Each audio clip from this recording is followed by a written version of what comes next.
색도 있고 붉은색, 푸른색, 백색, 흰색도 있지만은 오색 중에 누런 색을 가장 좋아해요. 땅은 황색이 기본이라고 해서 그래서 하늘은 검고 땅은 누르다. 하늘천까지 가무련 누르왕 천자의 맨 처음에 나오죠. 그리고 물도 한 그릇이나 얇은 물바닥은 하얗죠. 백색이지만은 백색이 굉장히 많이 쌓이고 많이 쌓여서 깊은 물일수록 검어서 밑바닥이 잘 안 보이죠. 그래서 저 동해바다 편해탄이 있죠. 일본으로 갈 때 편해 바다에 있자. 그래서 넓고 높고 깊은 것이 창색으로 나타나죠. 아주 더 깊으면은 푸르다가 희다가 푸르고 또 푸르다가 검고 그래요. 그래서 그 색깔로는 창색이고 오묘하고 심오하고 신비해서 알 수 없는 그러한 것을 중국에서는 현 노자는 도덕경 제일 첫머리에 현지 우현이라 현하고 또 현하다. 그래서 현현. 불교에서도 현묘라는 말 많이 쓰잖아요. 내가 중국 말로 옮기다 보니까 그렇게 된 거죠. 그래서 인제는 삼현 삼묘를 말했고 화엄경에는 집현문을 말해서 도교나 불교나 그냥 같이 공통으로 써요. 한자. 그래서 주역은 진현이라 하고 노자 도덕경은 허무자연을 말하니까 허현이라고 하고 장자는 천고 운견이라고 해서 사면이라고 그렇게 사면. 그런데 인제의 사면은 다르죠. 체중현, 용중현, 구중현 이렇게 말하죠.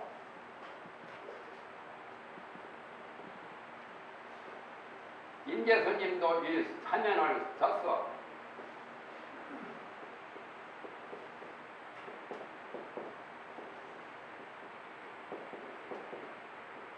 좋은 것이면 갖다 썼지. 선종에서나 교종에서나 화엄종에서나. 인제는 그 대기대용을 주장하죠. 마음을 깨달은 그 본체, 그 가운데 현묘한 이치를 체중현이라 하고, 그 다음에 용중현은 대기대용, 대기대용이 이제 작용으로 나타나죠. 도를 깨달은 사람은 그냥 무심해서 아무것도 못하는 게 아니에요. 더 신기하고 기기 묘명한 신통, 도술, 조화를 막 자아내거든. 그런 것이 다 용중현으로 나타나요. 신묘잡고 대단하니 같은 거 다 용중현, 체중현 도리라. 천수천안, 관세모살 천수천안 그런 것이 다 현묘한 도리고. 그런데 구중현을 말했죠. 구중현은 이제 토사, 공안, 도를 말한 거예요. 선문에서 우리 중국 불교계에서만 중국이나 한국이나 일본이나 토사, 공안, 공안법을 가지고 참선하는 소위 이제 화두, 활구, 화두죠. 활구 참선 하는 그 불자요.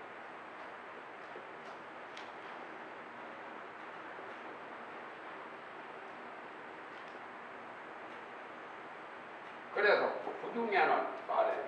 1700 공안이 구중년이라 활구 참선. 참선을 하려면 공안선, 화두선 그게 이제 활구로 참선하는 거.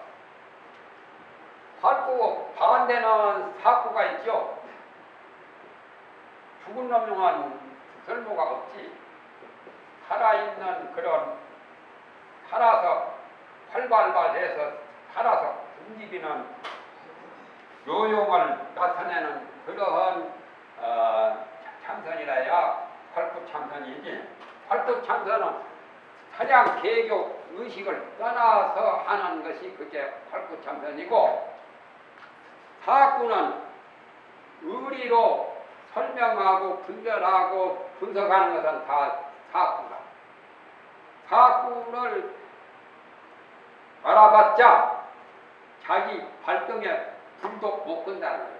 활구참선에서 활구를 터득해야 그야말로 생사를 초월하는 거예요.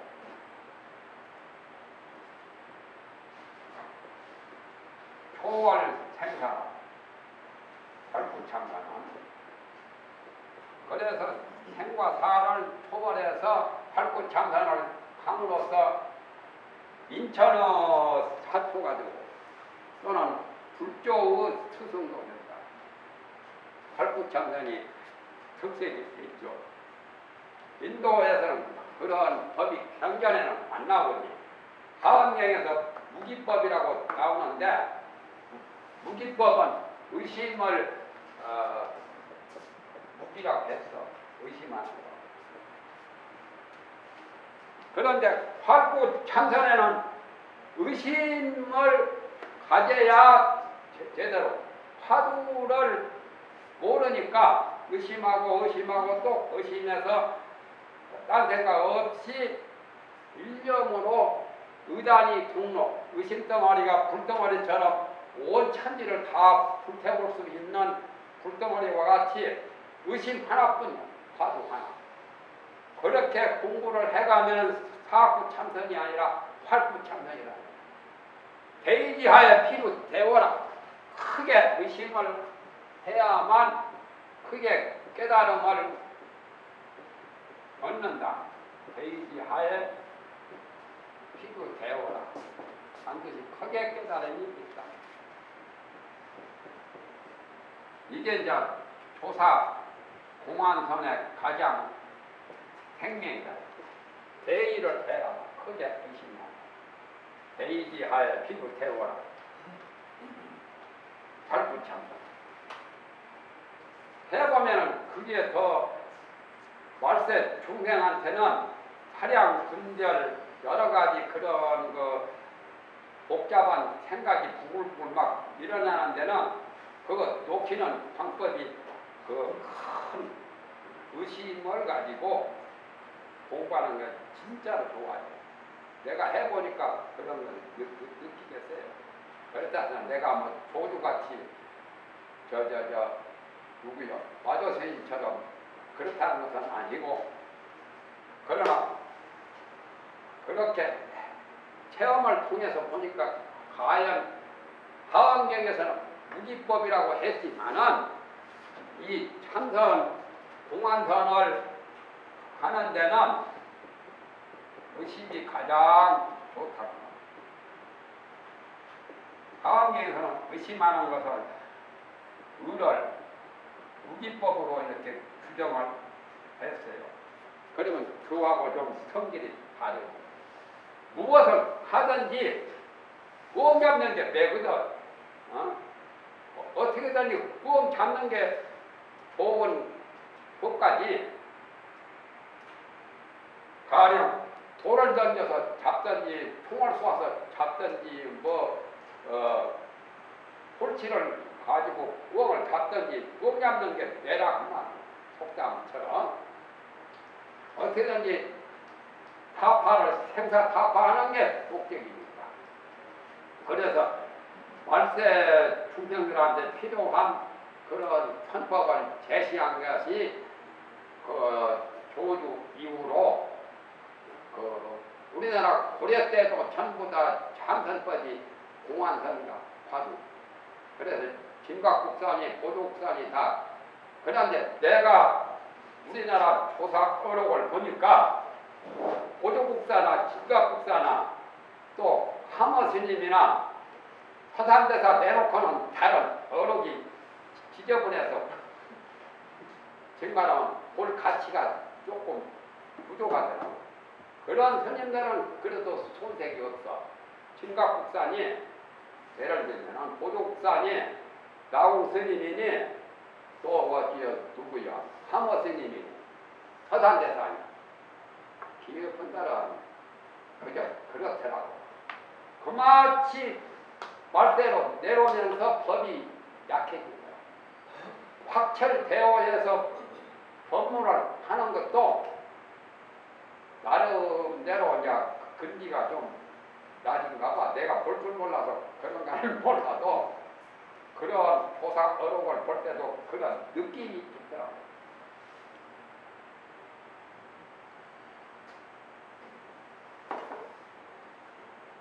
그래서 촉경 이편이라 경계 부딪힐 때마다 지금 말하면 여기 경계 당할 때마다 원을 세우듯이 발언한 것처럼 청량국사의 해석은 모든 행주자와 어묵동력 할 것 없이 선경이나 악경이나 역경이나 순경을 막론하고 경계에 부딪히면서 현묘한 그런 진리 속에 투입을 한다.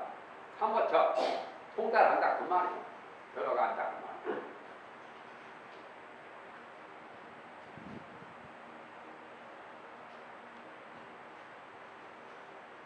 그리고 큰 강물을 볼 적에는 만약에 낙동강 같은 강물을 볼 적에는 중생들이 법류에 참여함을 얻어서 법류가 내나 하청이 흘러가는 것처럼 부처님 법이 세상에 유전하고 유통되는 그것을 법류라고 하죠. 수다원이 내나 법류에 들어가는 수다원을 번역하면은 인유라 예루라 이렇게 번역하죠. 대승불교에서 그 수다원 법류에 참여한다. 수다원과가 예루과다. 인유라고도 해요. 그 유에 들어간다. 금강경에 나오죠. 수다원은 명이 인유로 돼. 인유라고 이름을 하되 실로 들어간 바가 없다. 뭐가 들어간 바가 없냐면 색성양 미촉법에 들어가지를 않는다. 견물생심으로 마음이 그쪽으로 쏠려서 생멸심, 분별심이 작용해서 색성양 미촉법에 들어가지 않는다라고 금강경에 그렇게 해석했죠. 그러나 이제 법류에 참여한다. 법류에 들어간다. 부처님 법문이 다 법류라. 그래서 부처님 법문의 그 유통된 그것을 법류물이라고도 해요. 감로수가 그걸 상징한 거죠. 관세음보살이나 아미타불이나 그 감로수로서 그 중생들의 업장 번호를 다 지쳐냅니다. 그래서 연불할 때 그렇게 하면 좋아요.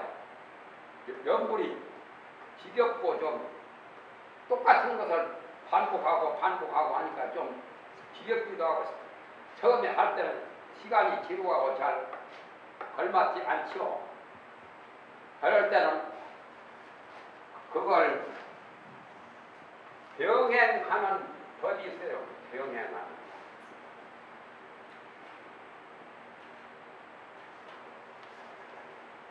연불과 관을 병행해요. 연불도 하면서 관이라는 것은 관불, 부처님을 관하던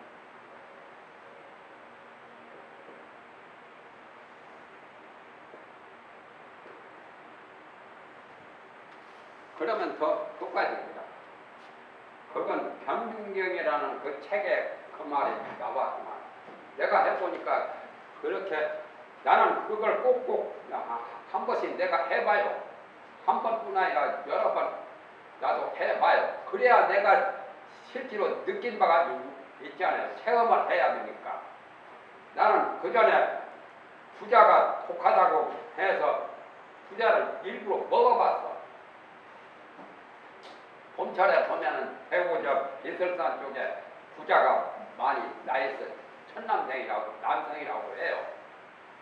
그런데 그 비법을 모르고 자꾸 먹어보면 큰일 나거든. 부자의 독을 풀 때는 감초나 인삼이나 뭐 그런 것이 필요해요. 돼지고기나 뭐 그런 거. 그런데 내가 감초를 준비해 놓고 부자를 막 먹어봤어. 어떻게 말을 막 독이 그냥 말할 수가 없어요. 그걸 내가 체험해봐야 부자의 독을 제대로 알 수가 있거든. 그래가지고 감초물로 막 지쳐내고 인삼하고 감초하고 따라서 그래서 부자를 사용할 때는 반드시 생강이나 감초나 인삼을 넣어야 해독이 되고 그리고 명태도 해독되고 부자를 명태하고 같이 따라 먹는 수도 있죠. 속이 냉한 사람은 부자가 좋아요. 부자가 열성이 강하니까. 그렇게 체험을 해본 적이 있는데 그걸 해보니까 좋단 말이에요. 지금 말이 딴 쪽으로 빗나갔는데 나무함이 답을 하면서 집에 오면은 저 향수회 바다 같은데 향수회라고 성분입은 제일 찬물에 옛날은 매불할 때 칠정례가 아니라 나무 향수회 비로회 제불제보사 이렇게 나오죠. 향수회에서 아미타 부처님이 위대하시고 거창하시고 아주 아름답고 30 이상 80종보다 더 눈부신 그런 부처님이 광명을 놓고 나에게 광명을 비춰주고 또 그것도 부족해서 법류수로 감로수가 쉽게 말하면 법류수를 상징적으로 감로수라 관세음보다 감로수로 부르거든요. 감로수로 나의 몸을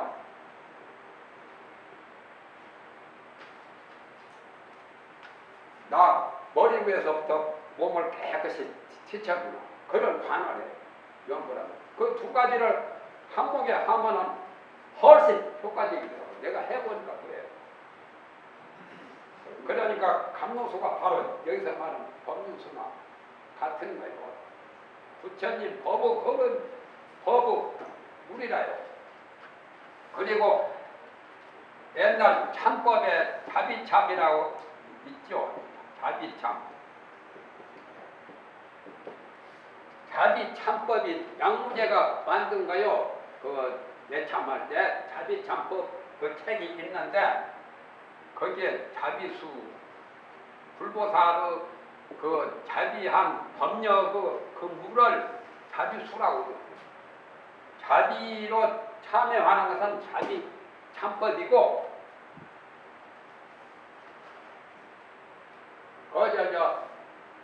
오달국사도 여기 무급에서 인면창이 생겨가지고 백약인 부부가 그 전에 그 선근 공덕을 지어서 나쿠라 존자가 오달국사를 고치게 되는데 그 16 나한 중에 가라카 존자든가 나쿠라 존자든가 그분이 노성으로 병들어가지고 굉장히 고생하고 신음하는 것을 오달 국사가 처음에 오달이 성이 진시안요 진기능 스님 천태 시자대사가 진시인데 지현이라 이름이 처음에 한의적에 지현 스님이 나중에 스님 되어서 도를 어느 정도 크게 좀 얻은 바가 있어가지고 오달국사가 되었죠. 지현 스님 쪽에 그 신중나하는 한 분 그 병자를 구원해서 오달국사 나라의 당나라 때 그 나라 임금의 선생이었어요. 지현이 이제 성장해서 오달국사가 됐는데 그때 이제 지현으로 있을 때 어느 절에 그 노장이 병 들어가지고 고생을 많이 해서 3년간 병 구안을 해서 자기가 자원해가지고 지현이가 그래가지고 나중에는 이제 국사까지 되었죠. 나라 임금 그 스승이 되었잖아요. 그런데 그때 3년 병 구안을 하니까 나중에 이제 세상 떠나가지고 그분은 그러니까 오달국사를 위해서 아마 그 나한이 그렇게 나타나셨는가 봐. 나중에 어려운 일이 있거든. 서쪽에 어느 골짜기에 가면 그 글도 다 나와 있어. 불조 통제나 불조 것이 통지나 고승전에 나와 있고 나를 찾아오느라 서쪽에 어느 골짜기에 거기에 큰 나무가 있는데 그쪽에 암굴 속에 바다 바위 굴 속에 거기 찾아오면은 도움을 받을 거라. 그런데 그게 이제 그때는 그냥 흘려버렸지. 몇 년 후에 이제 인연차이 행세 무릎에 사람 얼굴이 나타나. 거기가 이제 백약이 보여라. 인연차이라고 하는 것이 본초 항목에도 나오죠. 사람 얼굴이 보이는 종기 인연차. 그전에도 그런 병이 있었기 때문에 저런 한의서에 인면창이라는 말이 사람 얼굴이 눈도 있고 코도 있고 멀뚱멀뚱하니 그렇게 종기가 크게 종기가 났는데 사람 얼굴같이 종기가 나는 거예요. 백약이 무효라. 다른 약으로 아무리 치료해도 안 돼. 그래서 나중에 오달국사가 되어가지고 그 병을 얻어가지고 그걸 고생 하다가 그 생각이 나서 서쪽으로 그 요장님이 계신다고 하는데 찾아갔어. 자기가 못 가니까 가마 딛고 갔잖아요. 그래서 그 노장님이 그때 노장님이 그대로 또 살아계신 거예요. 나한테는 신통이 자유자재하자. 왜 지금 왔냐고. 그렇게 고생을 많이 하다가 지금에서 왜 왔냐고. 그러면서 걱정하지 말라고. 저 흐르는 석간도 물이 있는데 거기 가서 치치면 된다. 무릎을. 그러면서 그 물은 보통 물이 아니라 아까 자비수다. 자비수니까 그 자비물로 그 종기를 씻히면 나을 거라고. 그래서 이제 시키는 대로 그 씻혔더니 그렇게 깨끗이 나은데 허공에서 소리가 나. 사람 소리가. 홍감에 나오는 한나라 경제 때 이야기. 오달국사는 과거에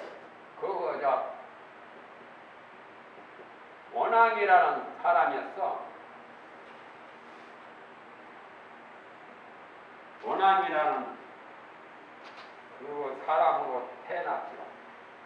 과거에. 원앙. 성은 원씨였어. 원앙이는 온나라 정성을 했죠. 한나라 경제 때. 그리고 조조라는 사람이 있었어요. 삼국지에 나온 조조 그 전에 한 300년 전에 조조라는 사람이 있었어요. 조조. 그 조자는 조금 그렇게 들던가.